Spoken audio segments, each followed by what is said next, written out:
All right, psychology students, welcome back to Lesson 4. This lesson we're going to be talking about something you guys are all intimately familiar with, and that is the time frame of life called adolescence. You're familiar with it because you're in it right now. This would be the teenage years and the preteen years, generally 12 to about 18, plus or minus a little bit on either end, depending on the person.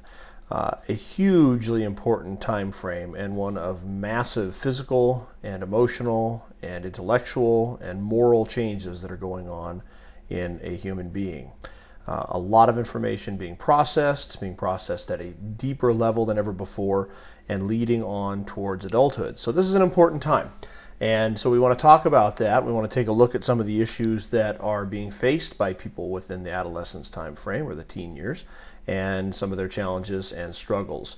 And we'll take a look at that this particular lesson. Before we go into the specifics of this particular time frame, I want to, as we've done before, do a spotlight on a psychological disorder. And this time we're going to talk about one that is directly tied with the time frame, with the topic, and that's adolescence or the teen years. And this is anorexia nervosa. Anorexia is a disorder that's characterized by an irrational fear of gaining weight, and generally leads to the person not ingesting or bringing in enough calories to sustain their body. So there's this slow drain of muscle and energy because there's not enough calories to sustain the person. This is different than bulimia, which is another very devastating eating disorder. Bulimia is characterized by something called binging and purging, so eating a huge amount and then purging that back out. Anorexia is just not eating enough calories at all, not bringing enough in. Like other eating disorders, this is tied to body image. So the sufferer's image of their body, the feeling that they're fat, that they don't measure up, that they're not beautiful. These are generally societally constructed or culturally constructed body images, something we see in the magazines every day, on TV every day, etc. And because of that, unfortunately, the vast majority of sufferers are women. Between about 80 and 85% of people that suffer from anorexia are women. Eating disorders have the highest mortality rate, and mortality rate means death rate, of all mental illnesses. So more people die from eating disorders than any other type of mental illness. And only about 1 in 10 people that suffer from anorexia receive the treatment for this disorder. So it's gone unchecked and generally leads to a number of long-term issues, both psychological and physical, that the sufferer deals with throughout their life. So it's a very complex and powerful situation. And interestingly enough, it tends to be only a major problem in Western cultures. So when we think about Western cultures, we mean European cultures, America, and also things like Japan, where young ladies suffer it from a great deal. So let's go ahead and define adolescence. What are we talking about here? And I'm going to use two terms kind of back and forth, adolescence and teenage. And those are similar. You'll see that the years are pretty much cover over, but there's a little bit of a difference. So it's the period, adolescence is essentially the period between childhood, that we talked about last time, and adulthood, which we'll talk about in the future. I'm throwing up the years of 12 to 18 years old up on the slide, but it absolutely changes depending on the person. Some people enter adolescence earlier, some later, and they go out of it into adulthood earlier or later. It is a time that's really characterized by a preparation for adulthood. This is the time frame when we're growing, we're becoming more independent, and we're trying to figure out who we are in terms of identity so that we can move on towards adulthood. It's also characterized by a number of things called rites of passage, or very special things that happen to us during this time frame. One is the Sweet 16. Sweet 16 is obviously the time frame when you turn 16. 16 is also really important because it's when you get your driver's license and the huge amount of freedom that entails. For folks that are part of the Jewish culture, the bar or bat mitzvahs, which is really the young man or young woman's entry into what's considered adulthood at 13 in that particular society. In Hispanic cultures, it's the quinceañera, and that is, and I'm sorry if I mispronounced that, I'll have to talk to Mr. Monsef, but that is turning 15. And then, of course, one of the classics is high school graduation, which usually happens somewhere around 18. So some important rites of passage. There's a lot of challenges with adolescence. There's a lot of things going on, both physical and mentally, in a teenager or an adolescent that we need to talk about. And a number of those are pretty difficult to deal with. So some of the challenges, things that are happening to young people during this time frame, are the acceptance of their physical makeup, the fact that they are now going to be looking and acting in a certain way. And that can be a positive or a negative, and oftentimes both way that people are taking a look at themselves and considering themselves. It's a time where young people are becoming emotionally independent, so no longer connected with their families as much based on their emotions, and they're becoming independent and running that, thinking about things in themselves. It's a time of preparation for a vocation. So what am I going to do after high school? Am I going to go to college? Am I going to get a job? What do I like to do? What am I interested in? What are my skills? It's a time of developing social skills, the ability to interact with people appropriately. Interact especially within the peer group, but also with people that are younger and older than the teenager. And it's a time of preparation for marriage and family. And in Western cultures, we've pushed those things back. Those tend to be later and later, but those aren't the same way in all cultures. In many cultures, teenagers are married with a strong family, and of course, in our society, we have that as well. We have a number of teenage mothers and fathers that are dealing with the issues of marriage and family in their teen years. A lot of those are impacted by the culture. So teenagers that are Americans versus teenagers that might be Somalians or teenagers that might be from India perceive these things very differently, and they happen at different times based on the cultural norms. Cognitive development. Remember, cognitive is brain power, or what's going on in your mind. This is a time frame, if we remember our friend from last time, Piaget called this formal operations time frame in his steps of cognition. And that is a time where the brain is thinking more abstractly. The ability to think about things on a deeper level is happening during the teenage years. This is a time where young people can start to understand metaphors, analogies, symbolism, those things that teachers call higher order thinking. It really is deeper thought. Looking at things and understanding the deep meaning behind things is characterized by this time frame. It's also a time, because of those deep thoughts, that teenagers think a lot about ethics and conformity and phoniness in life, not only themselves, but the people around them. So this is a time where there can be a lot of rebellion due to the things that they see in their world, things that upset them, things that seem to be inappropriate, where people are acting in one way and saying another thing. All those type of things are considered and discussed by teenagers. It's also a time of idealism, thinking about the grand things in life and how an individual can make a place in the world. Oftentimes, it's a shocker, you may find this, certainly your parents would, that teenagers can be a little argumentative. They have their own ideas and are very, very proud of them and want to share them. And of course, also of self-consciousness. This is a time where almost everything is highly scrutinized and things are very, very concerning about how will that look by the peer group, and will I get myself embarrassed if I say a certain thing or look a certain way or wear a certain type of clothes. We're also doing a lot of heavy-duty identity development. So we're trying to figure out who we are. Who are we in this large-scale system? Who are we independently? And all those type of things. That identity development is really important. And many psychologists believe that this is the time frame, adolescence, where all that identity is built. So who you are in terms of your identity is really associated with what's happening in your adolescence. Doesn't mean you can't go outside of that, but a lot of those things are locked in at that point. And I've got a picture over here on the right-hand side from a pretty cheesy 80s movie, but it's a classic called Breakfast Club.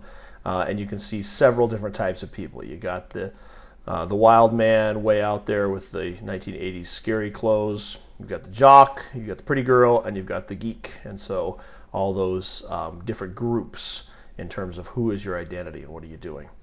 Also at this time, you're looking at conformity versus the individual. The teenagers struggling with the idea of wanting to fit in with their peer group, but also being an individual, trying to make their own way and decide who they are within a large group. And so that can be very difficult. And a psychologist named Marcia identified a number of identity crises that teenagers go through, and several of those, the four of the main ones, are identity moratorium. And these are adolescents that are considering issues but haven't really made any kind of a commitment or decision on the important matters that are facing them in life. Okay? Identity foreclosure adolescents are making firm commitments about those issues, but they're not based on their own choices, but rather the suggestions of others. So they have taken someone else's advice, be it a parent or a peer, in terms of who their identity is. Identity confused adolescents haven't really given a lot of thought in terms of making decisions on who they are and what they stand for. And then identity achievement adolescents are those that have considered those possibilities and have committed themselves to a particular path and identity. So all different levels. And people go in and out of all these at any given time. Social development. This is a hugely important part of adolescence, and most teenagers would tell you that their social world is really important. Social development during adolescence really is based on the concept of increased independence from family. So where the family unit, the mom, the dad, the sisters, the brothers, etc., are the most important thing in childhood and infancy, they are becoming increasingly less important during the social development time frame of adolescence. Peers, your friends, your social group become critically important. Generally, those are arranged, those peer groups, in a hierarchical arrangement, which means there's definitely winners and losers. There's tops and bottoms. If you think about any kind of a social group of teenagers, you generally know who kind of the leaders and who the followers are. Class and race tend to be very important. Teenagers tend to connect with each other others that are of similar class and of similar race, and not a lot of interaction between the two happens. The clique is really important. A clique is a group within a group. So if you are in a large group, your small, very intimately social group is called your clique, and that's very important. Those are your best friends. And during this time frame, we also have a lot of moral matters that are thought about. Now, this is kind of interesting. Whereas a lot of social issues, the peers are important. In moral matters, things like marriage, your ideas about religion, and your ideas about politics tend to follow from your parental beliefs. So what your family believes on those kind of moral issues and ethical issues are oftentimes what you believe. Some of the negative things about teenagers are some of the different psychological stresses that are put on them during this time.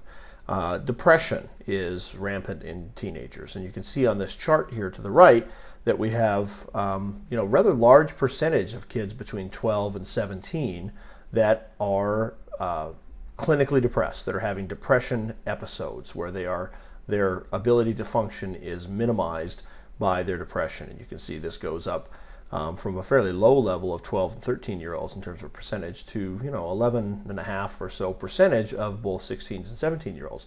When you add all those up, those are a lot of kids that are suffering through some depressions and may or may not be receiving any kind of support for that. Teenage depression is potentially either environmental, that is what's happening in your life right now, your relationship with your friends, your relationship with your parents, all those kind of things, or it could be chemical. Remember, this is a time of huge changes. We have hormones pumping through bodies, we have changes in terms of what's happening with brain chemistry, and all those interact with how you feel about who you are. Teenage depression is a little different than adult depression in that it's characterized by anger and increasingly rebellious behavior. In adults, it tends to be withdrawn. Adults tend to just pull back from social groups. Teenagers, when they're depressed, tend to be more angry and rebellious. Depression is an important factor in eating disorders. Generally, teenagers that have eating disorders are also clinically depressed. And the ugliest part, the scariest and saddest part of teenage depression is that suicide in the United States has tripled for teenagers in the last 20 years. So teenagers are feeling more and more disconnected with their world and unfortunately are taking their life because of it. Most of those, had they had an opportunity to receive some sort of counseling or oftentimes even antipsychotic drugs, would have avoided that fate. During adolescence, we also are dealing with our gender roles. What does it mean to be a man? What does it mean to be a woman within a society? And gender roles are very, very tied to a society and culture. So the roles of a man or a woman in American culture are very different than they may be in another culture. And the importance of the two, or the blending of the two, all those are really issues that are shaped by society and culture. Generally with gender, we have stereotypes. And stereotypes for gender are oversimplified opinions about the way men and women should behave. So I've got the picture of the classic gender stereotypes over on the right here. We've got Ken and Barbie, our good friends, the toys from way back when. And you can see why this would be. Here's the perfect American male and the perfect American female. And of course, about 0.1% of American males and females are Ken and Barbie, but for whatever reason we've kind of held those up as the stereotypes. Thankfully, those roles are shifting, and the idea of what it means to be a man and a woman and your role is changing and blending all the time. So the concept of men and women switching roles, men being more caregivers for children, women being more powerful in the business community, are back and forth, and generally we're seeing less and less of that hard definitions of what it means to be a man and a woman. In terms of theories that psychologists use about gender differences, there's several. Why do we think about ourselves differently? And we're back to the good old nature versus nurture. If you remember that from last time, we talked about nature being that concept of biology, that things are wired into the way you are as a human being organism on Earth, versus nurture, the way your environment and the way you're brought up roll. So the theories of why we're different and how we think about ourselves differently are based on these two. The biological theory of gender differences and how we come about that would be it's based from evolution, that it's built into who we are, that men and women are absolutely different at a biological level, and that's why there's differences. Some psychologists believe that. Most believe that there's some sort of a combination. There's also the psychoanalytical theory. This is old Sigmund Freud, if you remember him from the first lesson, and that's the idea that a child identifies with a parent of the same gender. And so you look to see what it's like to be a man by looking at your father. If you're a boy, you look like to see what it is to be a woman by looking at your mother. If you're a girl, and that's the way you define those gender roles. There's the social learning theory, and that's the concept that kids learn by observing. They look around in their world and they see how people interact, and what does a man do, and what does a woman do, and how do they interact with each other, and that's how we define what the gender roles are.